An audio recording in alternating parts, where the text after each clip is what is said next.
Alright, how's it going, guys? This is going to be my full review of the Dualshock 4 controller for the PlayStation 4. I've tried recording this several different ways, my brother recording, me and my whole body, but this does work best. Alright, so let's start off with, I do not have a PS3 controller to compare it with, that would be best, but I do have an Xbox controller, and we'll compare that at the very end. That's not much of a comparison, but it is better than nothing, right? And so let's start with the headphone jack. So those little dinky headphones, the thing doesn't fit into your ear. It's like made for like a freaking giant. I apologize for that. It's made for like a freaking giant.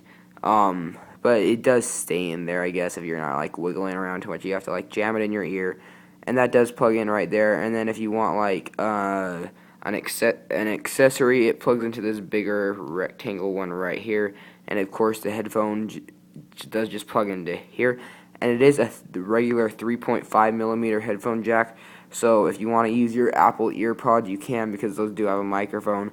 Or if you want to actually invest some money into a headset, then you can. Like if you have some Beats by Dr. Dre, I believe that the newest ones do have a or a microphone on them, and so you can use those. Alright, so let's move on to battery life. The battery, same as PS3 pretty much, maybe actually a little bit worse, just because it has more stuff on it, like this big huge bar, even though it is probably LED, which doesn't use any power, but it does have to power more. 3 hours, I'd say, possibly more. I don't know the rating, so I don't know how much. The rumble feature is very nice. The rumbling has gone up. Not much of a... Some people might not think of it as much, but I do kind of like having my controller rumble. It feels natural and nice. And this guy, I don't know, I can't really vouch for too much in many games, but in Battlefield 4, all it's good for is going onto your battle log. You just click it like so. You can click anywhere. And then I believe it's also a touch screen, but I'm not positive on that. Doesn't take up too much space in the controller. Here is my finger. Well, everybody knows how big like the PlayStation button is, and so there's a comparison. It's not too big. I think they did a really good job with the size of this controller. Alright, so now let's move on to the joysticks. They are nice, grippy. Not like every PS3 controller I've ever played with, the things have been peeling off, and when they haven't been, I just don't like the feel of those. Like, they have made like a little lip around the edge of this. The PS3 controllers, they just went off the side, and so I guess your finger could slip off easier, but once again, they didn't do that very often. Alright, so moving on to the D-pad type thing. Same features, or it's used for the same purpose as the PS3. In Battlefield, it's just used for your accessories and just stuff like that. This obviously turns on the PS4. If you hold it while the PS4 is on, you can access how much battery your charger has. You can turn off your PS4, hibernate it, close an app, turn off the controller, and if you just tap it once, you can get out of an app and then reopen it again if you tap it again, or you can just go back to the app. And so the buttons, they are clickier than the PS3 controller. I don't know, they just feel a little bit cleaner and nicer, I guess. There's not a huge improvement there, but once again, a very small improvement. The one thing that isn't great, it does make the controller look better, though, but they have a gloss right where your fingers are, so you get fingerprints on it. Here, if I can get rid of the glare. Like right around here, you get fingerprints on there, but that's okay. They're not too noticeable. Yeah, so the speaker right here, really the only purpose it's ever served for me is I was watching like the PlayStation Eye video. I forgot what it's called. It's the video for the PlayStation Eye with those little guys, and you like throw a ball into there and they play with it. That one. That's the only thing I've ever seen it used for. I guess it has okay sound quality for an in-controller speaker. The PS3 controller did not have a speaker built into the controller. So they don't actually have a start button.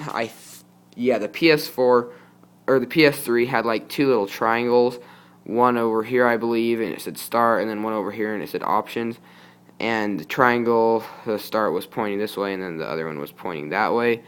And now it just has a share button, which is actually pretty nice. I have uploaded one video to Facebook just to see what it does, and it's pretty nice. The options, it just functions as a start button. If you hold it down in Battlefield, I'm not going to go into games, I already have, I'm sorry, but yeah, it's like a start button, pretty much the same thing that the start button does on every other console. Alright, so I'll just give you like a 360 view of the controller really quick.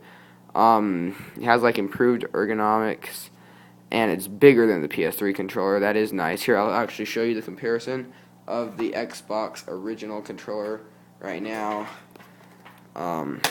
Here, sorry. Here it is, and here is a oh baby, sorry, this is awful. PS4 on top of each other. PS4 controller is bigger, but that was pointless. Alright, so now moving on to the back of the controller. Well, the bottom, it just has like the serial number, which you shouldn't see. And then like, I don't know what to call that. It has like a nice little pattern on it, if you can see that. Yeah, if it'll focus, yeah. And then, okay, moving on to the back. I'm not sure if that is anything, but if it is, I'm going to cover it up. So yeah, there you go. There's like how it looks from behind. And then there's where the charging port cable, the charging cable goes into, and it charges within an hour, I'd say, probably less than that actually. And then on the back of the triggers, it does have a nice gloss feature. Now this is where I think they have improved more than anything on this controller versus the PS3 controller. On the PS3, on all the Call of Duty games, I've never played Battlefield 3. I've played Battlefield 3 on an Xbox 360, but never on a PS3.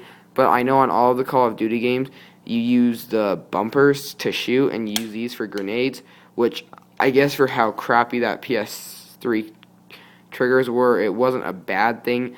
But these bumpers are just so small, they've probably doubled in size, like this way, not that way. And so the bumpers, they're used same way as they are on the Xbox now for grenades, and just other stuff. And now these triggers, these are the most improved on thing, I think. So for this controller, they are form-fitted to your fingers, so if you can see this, they go down at a slight angle and then they lift up so that your finger just rests nicely on there. And then they do have a nice gloss on the bottom just to make it look nicer. And so if we can get a top view, oh baby. And yeah, so there's a review of the light bar. It does a pretty good job. Like when you turn it on, it's white. It does an okay job of how like your status in the game and stuff. But once again, that will improve as the game developers get used to it. And yeah, so once again, I think the triggers are the biggest things. These bumpers got bigger. It's not a bad thing, but it wasn't huge. But the awesome thing is that they made these triggers better.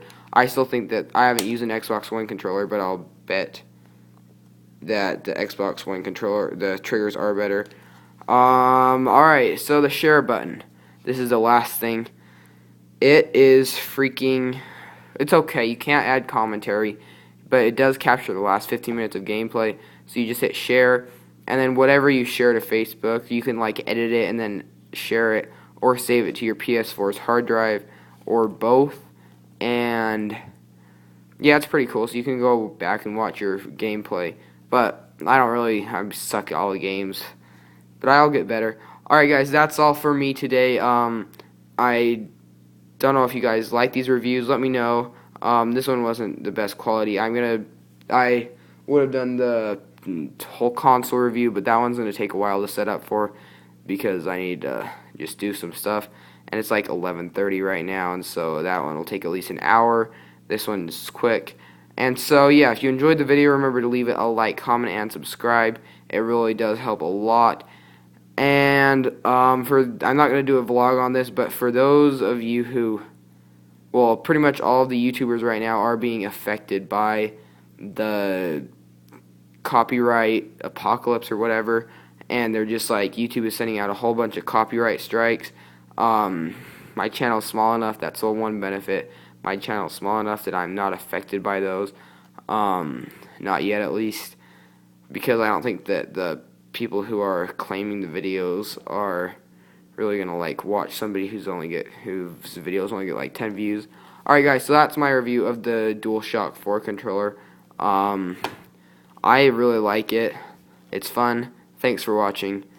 Bye.